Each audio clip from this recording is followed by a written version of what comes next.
안녕하십니까, 알림이 황희두입니다. 영상 시작에 앞서 구독, 좋아요, 알림 설정 미리 부탁드리겠습니다. 영상을 보시다가 일베나 뉴라이트와 비슷한 주장을 해서 이상함을 느낀 채널 혹은 커뮤니티, SNS 등등 언제든지 일베 의심 되는 채널들 뉴스타즈 홈페이지에 많이 남겨주시길 바랍니다. 이번에 준비한 주제는 많이 화가 나는 내용이라서 먼저 조국 전 법무부 장관의 속 시원한 포스팅을 간략하게 소개드리고 시작하려고 합니다. 공수처는 누가 견제하냐? 이런 멍청한 질문을 보수 야당, 언론, 농객 등이 유포하고 있다는 걸 지적하는 포스팅인데요. 공수처 검사에 대한 비리는 당연히 검찰이 수사를 하고요. 검찰이 특히 가만히 냅두겠습니까? 지금 윤석열 패거리들이 이걸 가만히 지켜보고만 있진 않겠죠, 당연히. 그래서 공수처를 쌍심지를 켜고 감시할 것이고, 또 자칭 보수 언론들은 이걸 흠집내려고 총력 취재를 벌일 겁니다. 당연히 공수처 또한 검찰을 들여다보겠죠. 공수처 발족이 되고 나면 공수처와 검찰 이 둘 간의 긴장이 매우 팽팽할 것이고요. 이런 상호견제 속에 지난 영상에서 말씀드렸었던 룸살롱 접대 등 향응 제공은 물론이고 정관예우, 현관예우는 대폭 줄어들 수밖에 없습니다. 이걸 어떻게 반박합니까? 이 공수처가 없었을 때 검찰과 언론이 같은 선상에서 서로의 이해관계를 충족시켜주는 마치 악어와 악어새처럼 연결이 돼 있었는데 공수처가 그 사이를 비집고 들어온 겁니다. 상호 견제가 되는 것이고 언론도 여태까지 그냥 주던 걸 받아먹던 수준이 아니었습니다. 둘 다 견고한 카르텔을 형성했었고 실제로 이런 법조기자단 이들의 만행이 이번에 검찰개혁 과정에서 알려지면서 얼마나 많은 시민들이 지금 분노하고 있습니까? 검찰개혁 다음은 언론개혁이란 얘기가 괜히 나오는 것이 아니죠. 노무현 대통령, 문재인 대통령, 그리고 조국 장관, 추미애 장관, 그리고 여기엔 안 계시지만 김대중 대통령님, 박원순 시장님, 노회찬 의원님 이런 분들이 또 계셨더라면 얼마나 지금 상황을 좋아하셨을지 참 기분이 좋으면서도 가슴이 아픈 묘한 감정이 듭니다. 다음 메인 주제인데요. 성폭력 범죄라는 건 충동에 의해서 이루어지는 거고 그건 스트레스가 많이 쌓여서 폭발하는 것. 형량을 높이고 각종 제한을 주고 불이익을 주면 문제가 해결될 거라고 생각하는데 굶주린 맹수를 쿡쿡 찌르는 것과 같다. 이거 누가 한 얘기일까요? 바로 국민의힘 김웅 의원이 한 얘기입니다. 김웅 의원에 대한 비판의 목소리가 쏟아지고 있는데요. 유기용 민주당 의원이 이렇게 직접 충격적인 성범죄 인식이라면서 강력하게 비판의 목소리를 내기도 했습니다. 대표적 검사 출신으로 윤석열 한동훈의 응원까지 받았다는 김웅이 직접 필리버스터에서 한 발언인데요. 이에 그의 성범죄에 대한 인식이 매우 충격적이죠. 그리고 심지어 이게 검찰 수뇌부의 생각과도 같다면 이건 정말 우려를 금할 수가 없는 겁니다. 이건 뭐 말 다 했죠. 성폭력을 일으키는 건 권력이지 충동과 스트레스가 아니라는 걸 지적하고 있습니다. 무슨 얘기냐고요? 저런 성범죄자의 충동은 언제나 약자들에게만 선택적으로 발현되기 때문이죠. 이건 충동이 아니라 권력의 문제입니다. 나보다 신체적으로 약하고 사회적 지위가 낮고 내가 갑질할 수 있는 사람, 이외로도 뭐 분노 조절 장애라는 사람들도 보세요. 그 분노 조절이 안 된다는 게 언제나 약자들에게만 발현됩니다. 그렇기에 이걸 지적한 거고요. 성범죄자는 비열한 겁쟁이지 굶주린 맹수가 아니라는 겁니다. 심지어 김웅 의원의 말에선 성범죄자에 대한 동정마저 느껴진다고 지적하는데요. 이게 검사 출신 국회의원이 신성한 국회에서 뱉을 수 있는 말인지 납득할 수 없다는 거고, 최민희 전 의원 또한 저런 김웅의 반젠더 충격적인 성폭력 의식을 어떻게 생각하는지 김재련 씨와 여성단체의 입장을 묻고 있기도 합니다. 오직 민주당에만 젠더 사명감이 발동하는지, 선택적 젠더 감수성은 비겁하고 비열한 거 아닌지, 저런 사람이 국회의원 해도 되는지, 그리고 아주 중요한 내용이죠. 민주당 국회의원이었다면 진작 언론에서 도배가 돼서 사퇴해야 했을 겁니다. 이 자체가 굉장히 편향적이고 말도 안 되는 거죠. 언론에서 보도되기보다도 이렇게 다음 카페, 커뮤니티 이런 데 쫙 퍼지고 있는 상황인데요. 언론에서도 당연히 실검을 뒤덮어야 된다고 생각합니다.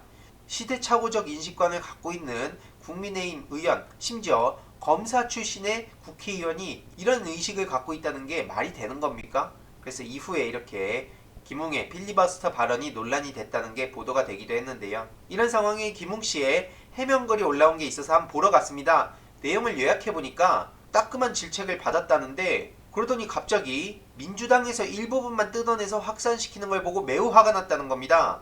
그러면서 박원순 시장님 얘기까지 가져오는데 전형적인 물타기죠. 이게 반성을 하는 사람의 모습입니까? 성폭력 피해자 지원에 관심이 많다고요? 제가 짧게 한마디만 하겠습니다. 윤석열 검찰총장도 법치주의 강조하고요. 인권 강조하고요. 정의 강조하고 있습니다. 관심만 가지고 말만 한다고 모든 게 다 되는 겁니까? 세상 참 편하죠 그러면.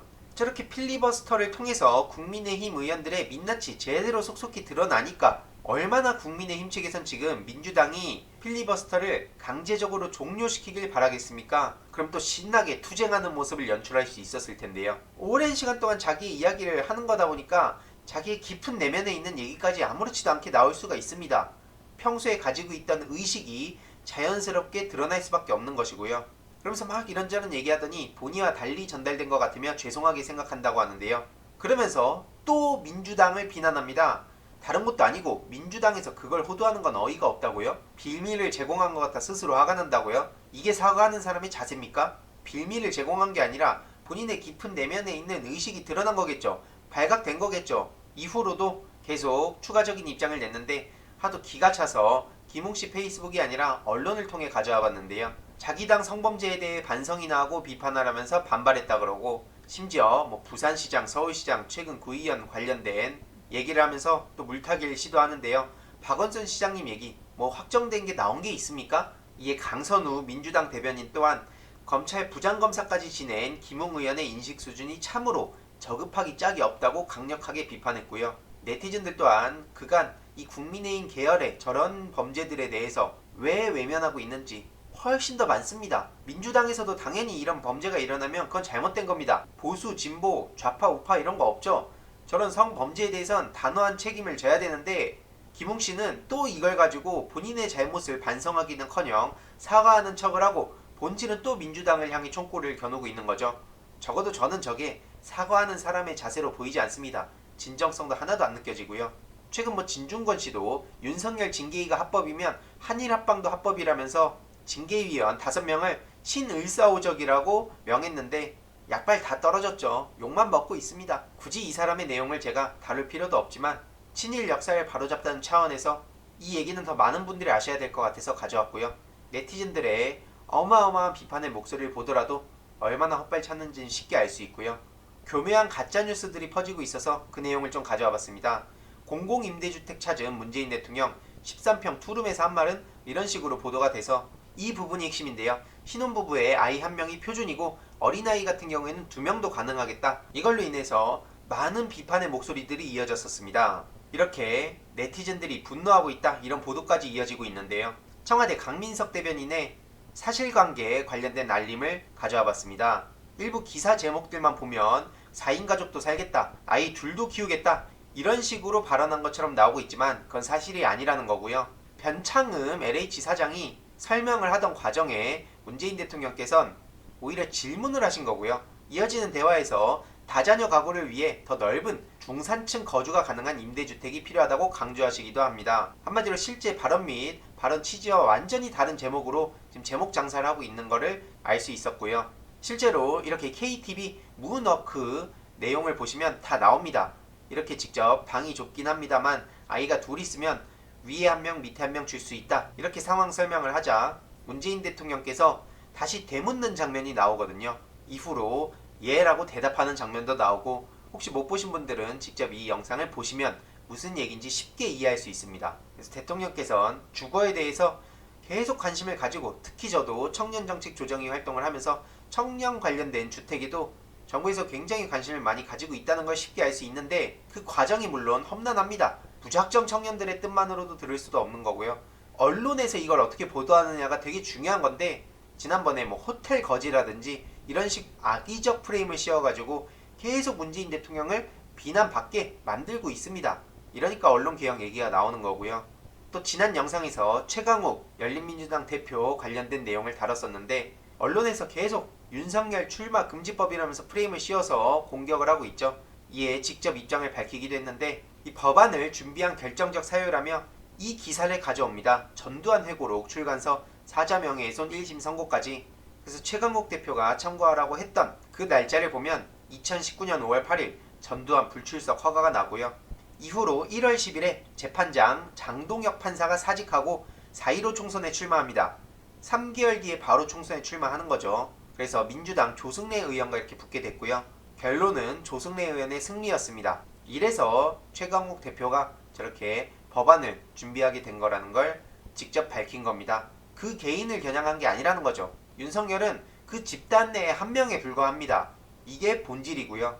그리고 오늘 조두순 씨가 만기 출소했다는 소식도 전해졌는데 오전에 서울의 소리 영상을 통해서 많은 분노한 시민들이 모였다는 걸 확인할 수 있었습니다. 백발이 된 조두순 씨 안에서 팔굽혀펴기 막 1000개씩 하면서 몸을 키웠다고 하는데 아무쪼록 이 안산 시민들의 불안감 이걸 어떻게 해결할 수 있을지 꾸준히 관심을 가져야 된다고 생각합니다. 이번 내용도 유익했다면 구독, 좋아요, 알림 설정 그리고 멤버십 가입 정말 큰 힘이 된다는 점 다시 한번 말씀드리고 싶고요. 이 내용도 주위에 널리 공유 부탁드리겠습니다.